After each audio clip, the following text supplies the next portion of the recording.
Boa noite, queridos amigos, bem-vindos ao site oslivrodofernando.com.br. Eu sou o Fernando e a minha dica de livro de hoje vai para o livro Uma Fé que Cria Cultura, da editora Caparrós, espanhola, e é um livro do Juan Luis Ruiz de la Peña, que é um teólogo, ele faleceu em 1996, sacerdote diocesano espanhol, e é um livro que eu gosto muito. Sempre que me perguntam, que me pedem uma recomendação para a antropologia teológica, eu recomendo os livros do Juan Luis, que são sobre a teologia da criação, depois a imagem de Deus, o dom de Deus, e termina com um livro sobre a escatologia, um livro que era a outra dimensão, recebeu uma advertência da Congregação para a Doutrina da Fé, e ele como fiel filho da igreja, com humildade, ele corrigiu. Era uma observação sobre a ressurreição na morte, que é um tema que a gente pode conversar algum dia, mas que na década dos 80 estava assim,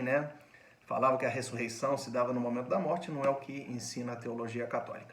Enfim, esse livro, Uma Fé que Cria Cultura, é um pouco fruto da própria maneira de entender a fé católica do Juan Luis. Ele entendia que para você viver a fé, você precisa de oração, reflexão e de pregação.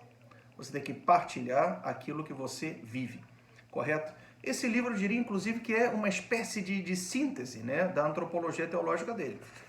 No primeiro capítulo, ele começa falando sobre a sociedade secular, é muito interessante para entrar no contexto atual. Depois ele fala da realidade como criação, logo fala da constituição da pessoa humana e termina falando da esperança, morte e Deus. A escatologia dele é muito interessante. Então, fica a dica, fica a recomendação. No final tem uma bibliografia com todas as publicações do Juan Luis Ruiz de la Peña. Recomendo fortemente esse livro, se puderem adquiri-lo em boa hora, e muito proveito com a leitura. Até breve.